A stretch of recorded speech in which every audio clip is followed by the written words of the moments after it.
These guys used to rule the street. I'm talking skills so fly. I break my ankles just to try them with my guys. It was all going great. Until one day, one of them made a mistake and destroyed everything.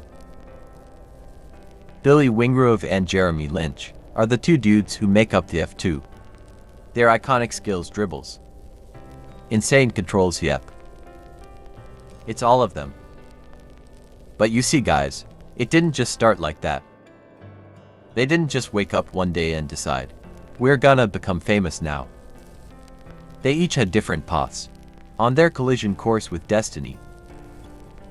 Billy grew up in a family of footballers. Get this, so did his dad Alan. He played in the academy at Spurs. And his cousin Greg, even though he didn't make it as a full pro. He played for Arsenal's youth system. Damn, imagine being the Wingroves on Derby Day, yikes.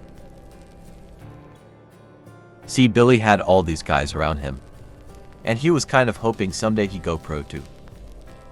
Until the day he got the news that ended his dream.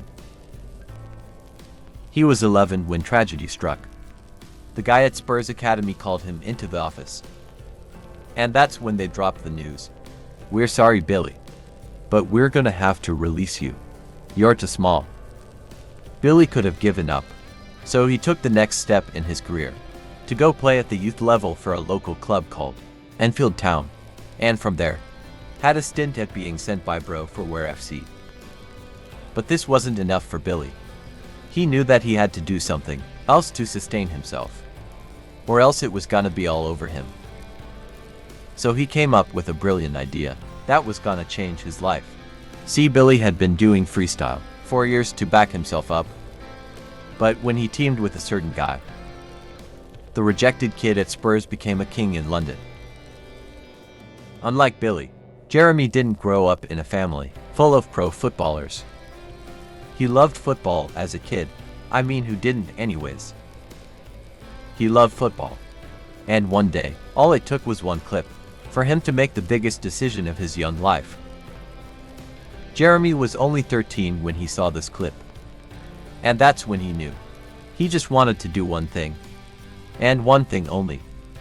Become a pro footballer. It's crazy the world of footballers live in, and Jeremy, he was about to whip up one hell of a storm. See guys, when he was 15, he claimed to have joined Arsenal's academy. Now he could have just ended it here. And maybe I never believed it. But the stuff he said took gassing up to a whole new level. This dude legit said he was good. And the staff at Arsenal told him, on the ball, you're the best player at the club. But off the ball, you're the worst. Got released. Because they said, on the ball, you're the best at the whole club, including the 13. I was only 15 at the time. But they said, off the ball, you're one of the worst of the club, which was true.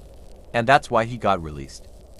Hold up, I know Jeremy's got insane trackers, but dude, when he was 15, that was in the 2003 to 2004 season. Now just to break it down a bit. Arsenal and 3-0 for won the league. They didn't just win the league. They were invincible. Hey, they didn't lose a single game. But with guys like Robert Perez, Patrick Vieira and Thierry Henry ho now. Jeremy, I'm a fan. But you're telling me that the coaches at the club thought you were better than these guys. Nah bro, I ain't buying that. And neither was this next guy, who is about to bust him, straight out of Countdown. See guys, Fabrice was also at the Arsenal Academy at the time. Jeremy claims he was in. And when Fabrice heard what Jeremy said, he just couldn't keep it in any longer. And that's when he came out to tell the whole world the shocking truth above me. No, and I know every single body in that year. Damn, Fabrice was cold. He even brought the Arsenal Academy picture. Jeremy got busted straight up. The dude was probably ashamed and decided to lay low for a bit. But in his final year at uni, he decided he was gonna contest in Britain's Got Talent. It was a really big show at the time. And this decision was huge because The results gave him everything he was looking for. The show scripted, yeah. But Jeremy still managed to get himself in the semifinals. He became popular and started his freestyle content. But you see, he knew, just like Billy, that if he wanted to stand up from the other guys and become a success, he couldn't do it on his own. He and Billy were kind of already close mates anyways. So one day, probably after a game or a cup of coffee, they had a serious discussion. And that's when it all started. Because in January 2011, the F2 was born. And with it came everything they ever could have wished for. They had everything. Man, the fame, the money, the fans. Heck, they were so popular. They even performed at the Ballon d'Or ceremony. Imagine freestyling in front of Ronaldo and Messi. That's insane. That's the dream. After they became a big hit, 3 months after the creation of F2, it was Billy's idea to create a YouTube channel for the F2. And that's when their careers took off, releasing their DVD called How to Freestyle Volume 1. It was blowing up everywhere there was, selling out copies faster than tickets to Drake at the Super Bowl. They went onto YouTube and became internet sensations. Messi, Ronaldo, De Bruyne, Suarez, Neymar, dude, every legit superstar you could think of. They partnered with them. Brands like Adidas, Nike and Puma. They had deals with them. The F2 were all over the place.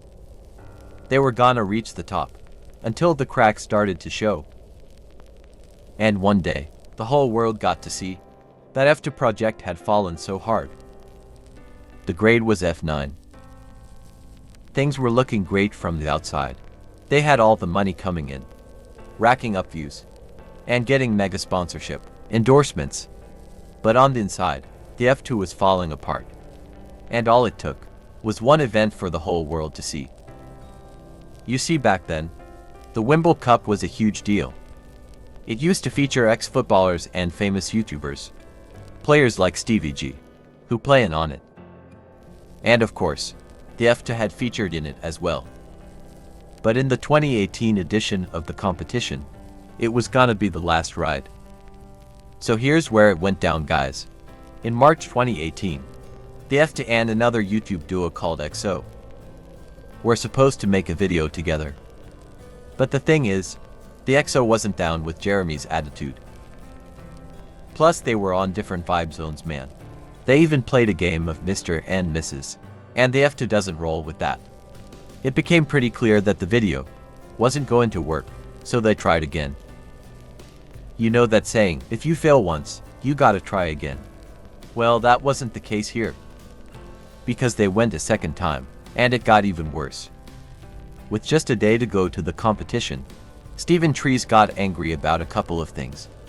So we went to the studio and grabbed a mic to get a couple of things off his mind, and legit released a diss track. No, that's not me. I like a wet wipe in your algae. Stephen was moving crazy. In that diss track, the dude was saying some heavy stuff. He shaded their age, shaded their Audi, and even called them Love Island FC. That's sick, man. But that wasn't the half of it. Because when it got down to the proper match, another can of, oh my god, worms was let loose. The F2 won the competition, but they got a controversial defeat to the XO. In the early stages, only it wasn't a difficult defeat, because the F2 had a couple of wild claims, and even accused the ref of cheating. Yeah. They claimed the ref blew the whistle 2 minutes earlier, a pretty heavy accusation. Now Jeremy was already pissed about the match, but when he saw Stephen Trees round the back, he just couldn't get over being called Love Island. And that's when he decided he'd had enough. So we pulled up to Stephen, face to face. And let's just say, it was a very nice conversation. Thing is, no one even knew about this video until 2 years after, when the footage got released. Jeremy and Billy must have hated being called for oi. Jeremy already had bad press, because he and Billy were doing pretty good. People kinda forgot, you know. But when everyone saw this and heard things, Jeremy said, well, like Jerry, doing the around the world trick. It all came back. People let it rip on them and even accused them of being a bad dude in the F2. The guy in charge of the Wembley Cup and CEO Spencer FC did a podcast later on, and the things he said put the final nail in the freestylers' coffin. In his podcast, he said the ref cheated. That's messed up, bro. The ref cheated at the expense of the F2, blowing the final whistle 2 minutes earlier. Why he just didn't like the F2? What the hell? Imagine coming out with this info 2 years after the game. That's just sad, dude. But you see, guys, that wasn't all. Because in his podcast, he revealed some crazy stuff about the F2. Turns out they're not as close as we all thought. I ain't even sure if they're close at all. See, they've been trying to have a great business relationship, but outside that, it was dead. They weren't even brothers. After this Bessie episode, everything ended. See, people who had worked with the F2 before started turning up with their own stories of what it was like. And the issue always was, they had a big ego. And they were really difficult to work with. Apparently it was so bad, it even made a compilation of how horrible it was to work with Jeremy. Ouch, they must hate that guy. I gotta point out that they didn't officially break up though. They still got their YouTube channel and all. But it's so bad, they don't even post videos together anymore. They got a whole load of projects they reportedly canceled. Like their Rascal clothing brand. The F2 Academy they wanted to launch. They called everything off. Still, they're doing okay though. Despite all the hate he got, Jeremy's pretty big on TikTok. He's got serious followers too. And he posts a lot of child-related content. Billy, he still posts freestyle videos. He's even got a family YouTube channel called The Wingroves. It should have been more than this though. They could have taken over the world. But Jeremy's mistake cost both him and Billy the chance to become the YouTube goats of football freestyle. Damn, it hurts. But when you've got money, like they do, maybe it ain't so bad after all.